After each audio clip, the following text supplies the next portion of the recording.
ಸಿಂಧುದುರ್ಗ ಜಿಲ್ಲೆಯ Malvan fort, Malvan region ಅಲ್ಲಿ ಇದ್ದಂತಹ ರಾಜ್ಕೋಟ್ ಫೋರ್ಟ್ ಮಹಾರಾಷ್ಟ್ರ ರಾಜ್ಯದಲ್ಲಿ ಕಳೆದ 8 ತಿಂಗಳ ಹಿಂದೆ ಮಾತ್ರ ಛತ್ರಪತಿ ಶಿವಾಜಿ ಮಹಾರಾಜರ ಒಂದು ಭವ್ಯವಾದ ಮೂರ್ತಿಯನ್ನು ಈ ದೇಶದ ಪ್ರಧಾನಮಂತ್ರಿಯಾದಂತಹ ನರೇಂದ್ರ ಮೋದಿಜಿಯವರು, ಅಲ್ಲಿಯ ಮುಖ್ಯಮಂತ್ರಿಗಳಾದಂತಹ ಏಕನಾಥ್ ಶಿಂದೆ ಅವರು, ರಾಜನಾಥ್ ಸಿಂಗ್ ಅವರು ಹಾಗೂ ದೇವೇಂದ್ರ ಫಡ್ನವೀಸ್ ಅವರು ಇವರೆಲ್ಲರೂ ಸೇರಿಸಿ ಒಟ್ಟಿಗೆ ಕೂಡಿ ನೌಕಾಪಡೆಯ ಜೊತೆಗೆ ಅಲ್ಲಿ ಒಂದು ಶಿವಾಜಿ ಮಹಾರಾಜರ ಮೂರ್ತಿಯನ್ನ ಒಂದು ಸ್ಥಾಪನೆ ಮಾಡಿ ಬಹಳ ವೇಗದಲ್ಲಿ ಅದನ್ನ ಉದ್ಘಾಟನೆ ಮಾಡ್ತಾರೆ.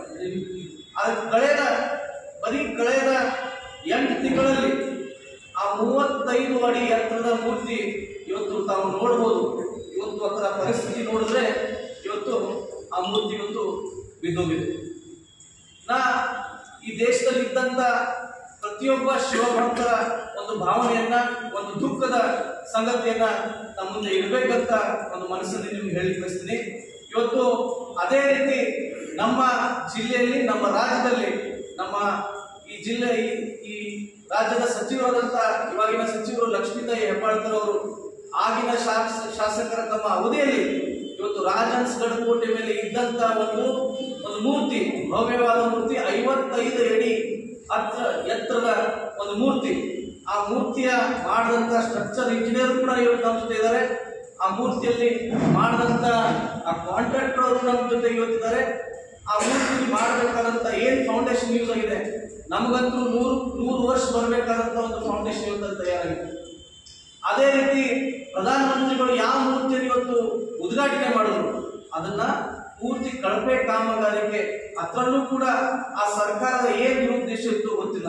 ಇವತ್ತು ಮಾಧ್ಯಮದ ಮಿತ್ರರಿಂದ ನಮಗೆ ತಿಳಿದು ಬಂದೇನಂದ್ರೆ ಆ ಮಾಡಿದಂತ ಕಾಂಟ್ರಾಕ್ಟರ್ ಅವರು ಕೂಡ ಅಲ್ಲಿಯ ಮುಖ್ಯಮಂತ್ರಿಗಳಾದಂತ ಏಕನಾಥ್ ಶಿಂದೆ ಅವರ ಬಲಗೈ ಬಂಟ.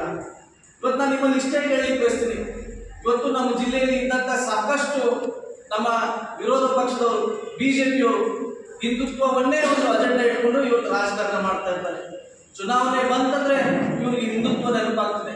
ಇವತ್ತು ಈ ವಿಷಯ ಸಂಬಂಧಪಟ್ಟಾಗೆ ಇವತ್ತು ಯಾಕೆ ಅವರು ಯಾವುದೇ ಒಂದು ತಮ್ಮದೇ ಸರ್ಕಾರದ ವಿರುದ್ಧವಾಗಿ ಪ್ರತಿಭಟನೆ ಮಾಡಿಲ್ಲ, ಅಥವಾ ಯಾಕೆ ಶಿವಭಕ್ತರ ಇವತ್ತು ಮನಸ್ಸಿಗೆ ಬೇಜಾರಾದಂತ ಸಮಯದಲ್ಲಿ ಯಾವುದೇ ಒಂದು ಪ್ರಶ್ನೆಯೂ ಕೂಡ ಅವ್ರ ಸರ್ಕಾರದ ವಿರುದ್ಧ ಎತ್ತಿಲ್ಲ. ನಾ ಬಹಳ ಹೆಮ್ಮೆಯಿಂದ ನಿಮ್ಮೆಲ್ಲರಿಗೂ ಹೇಳಲಿಕ್ಕೆ ಬಯಸ್ತೀನಿ, ಇವತ್ತು ಛತ್ರಪತಿ ಶಿವಾಜಿ ಮಹಾರಾಜರಾಗಿರ್ಬೋದು, ಡಾಕ್ಟರ್ ಬಾಬಾ ಸಾಹೇಬ್ ಅಂಬೇಡ್ಕರ್ ಆಗಿರ್ಬೋದು, ಅಥವಾ ಸಂಗೊಳ್ಳಿ ರಾಯಣ್ಣ ಆಗಿರ್ಬೋದು, ಬಹಳ ಹೆಮ್ಮೆಯಿಂದ ಹೇಳಲಿಕ್ಕೆ ಬಯಸ್ತೀನಿ. ನಿನ್ನೆ ನಮ್ಮ ಮುಖ್ಯಮಂತ್ರಿಗಳಾದಂತಹ ಸನ್ಮಾನ್ಯ ಶ್ರೀ ಸಿದ್ದರಾಮಯ್ಯ ಸಾಹೇಬರು ಅರ್ಬಾವಿ ಕ್ಷೇತ್ರದಲ್ಲಿ ಎಲ್ಲಾ ಜಿಲ್ಲಾ ನಾಯಕರ ವಿಶ್ವಾಸದಿಂದ ನಿನ್ನೆ 5 ಸಂಗೊಳ್ಳಿ ರಾಯಣ್ಣರ ಮೂರ್ತಿಯನ್ನು ಉದ್ಘಾಟನೆ ಮಾಡಿದ್ರು. ಇವತ್ತು ಆ ಕೆಲಸವನ್ನು ತಾವು ಗಮನದಲ್ಲಿ ನೋಡ್ರಿ, ಆ ಕೆಲಸ ಯಾವ ರೀತಿಯಾಗಿದೆ. ಅದೇ ನಮ್ಮ ರಾಜಹಂಸಗಢದಲ್ಲಿ ಇದ್ದಂತ ಛತ್ರಪತಿ ಶಿವಾಜಿ ಮಹಾರಾಜರ 55 ಅಡಿ ಎತ್ತರದ ಮೂರ್ತಿಯ ಕೆಲಸವನ್ನು ತಮ್ಮ ಗಮನದಲ್ಲಿ ನೋಡ್ರಿ. ಅಲ್ಲಿ ವಿಂಡ್ ಫೋರ್ಸ್ ಕಮ್ಮಿ 30 ರಿಂದ 35 km/h ವಿಂಡ್ ಫೋರ್ಸ್ ಇದೆ. ಅಲ್ಲಿ ಇಡೀ ಗುಡ್ಡದ ಎತ್ತರದಲ್ಲಿ ಇದ್ದಂತಹ ಮೂರ್ತಿ ಇವತ್ತು ಹೈಯೆಸ್ಟ್ ಪೀಕ್ ರೈನ್ಫಾಲ್ ಅಲ್ಲ ಆಗುತ್ತೆ. ಅಂದ್ರೂ ಕೂಡ ಬಹಳ ಗಟ್ಟಿಯಿಂದ, ಬಹಳ ಒಳ್ಳೆ ಕ್ವಾಲಿಟಿಯಿಂದ ಇವತ್ತು ಆ ಮೂರ್ತಿ ಆಗಿದೆ. ರಾಜಹಂಸಗಢದಲ್ಲಿ ಇದ್ದಂತ ಕೋಟೆಯ ಮೂರ್ತಿ ಅದನ್ನು ತಯಾರು ಮಾಡಬೇಕಾಗಿ ಬಂದಿದ್ದು ಕಮ್ಮಿ 1.5 ವರ್ಷ. 1.5 ವರ್ಷದಲ್ಲಿ ಆ ಮೂರ್ತಿ ತಯಾರು ಮಾಡಬೇಕಾಯ್ತು. ಅದ್ರ ಸ್ಟ್ರಕ್ಚರ್ ಆಗಿರ್ಬೋದು ಅಥವಾ ಅದ್ರ ಬ್ಯೂಟಿಫಿಕೇಶನ್ಗೆ ಬರೋಬ್ಬರಿ 2 ವರ್ಷ ಬೇಕು. ಸ್ಟ್ರಕ್ಚರಲ್ ಸರ್ಟಿಫಿಕೇಟ್ ಹಾಗೂ ಕ್ವಾಲಿಟಿ ಸರ್ಟಿಫಿಕೇಟ್ ಅಥವಾ ಅದ್ರ ಡಿಸೈನ್ಗೆ ಬಳಸದಂತ ಪ್ರತಿಯೊಂದು ದಾಖಲೆಗಳನ್ನ ಇವತ್ತು ನಮ್ಮ ಮುಂದೆ ಇಟ್ಕೊಂಡೇ ಈ ಮಾಧ್ಯಮ ಸುದ್ದಿಗೋಷ್ಠಿ ನಾವು ಮಾಡ್ತಾ ಇದೀವಿ. ಇದನ್ನ ಮಾಡುವಂತ ಕಾರಣ ಏನಂದ್ರೆ, ಇವತ್ತು ನಾವು ಯಾವುದೇ ಒಂದು ಮೂರ್ತಿಯನ್ನ ನಾವು ಮಾಡಿದ್ರೆ ಅದನ್ನ ಬಹಳ ನಮ್ಮ ದೇಶಭಕ್ತಿ ಆಗಿರ್ಬೋದು, ನಮ್ಮ ಒಳಗಿನ ಭಕ್ತಿಯಿಂದ ನಾವು ಮಾಡ್ಬೇಕಾಗಿತ್ತು. ಇವತ್ತು ರಾಜಹಂಸಗಢ ಕೋಟೆಯಲ್ಲಿ ಯಾವ ರೀತಿ ನಮ್ಮ ತಾಯಿ ಅದನ್ನ ನಿರ್ಮಾಣ ಮಾಡಿದ್ರು, ಆತರ ಉದ್ಘಾಟನೆ ಸಮಯದಲ್ಲೂ ಕೂಡ ಏನೇನು ಕಳೆದೋಯ್ತು, ಏನೇನು ನಡೆದೋಯ್ತು, ಯಾವ ರೀತಿ ಅದನ್ನ ಉದ್ಘಾಟನೆ ಮಾಡಬೇಕಾಯ್ತು, ಅದಕ್ಕೆಲ್ಲ ತಾವೇ ಇವತ್ತು ಸಾಕ್ಷಿಯಾಗಿದ್ದೀರ. ನಾನು ನಿಮ್ಮಲ್ಲಿ ಇಷ್ಟೇ ಹೇಳಲಿಕ್ಕೆ ಬಯಸ್ತೀನಿ, ಇವತ್ತು ನಾವು ಯಾವುದೇ ಒಂದು ಮೂರ್ತಿಯನ್ನ ನಾವು ಮಾಡ್ತಿದ್ರೆ, ಮಹಾನ್ ಪುರುಷರ ಮೂರ್ತಿ ಮಾಡಿದ್ರೆ ಅದಕ್ಕೆ ಅದ್ರದಾದ್ರ ಒಂದು ಅರ್ಥ ಆಗಿರ್ಬೇಕು. ಅದರಿಂದ ಯಾವುದೂ ಕೂಡ ರಾಜಕೀಯ ಇರಬಾರ್ದು. ಇವತ್ತು ನಮ್ಮೆಲ್ಲರ ಮನಸ್ಸಿಗೆ ಬಹಳ ಬೇಜಾರಾಗಿದೆ.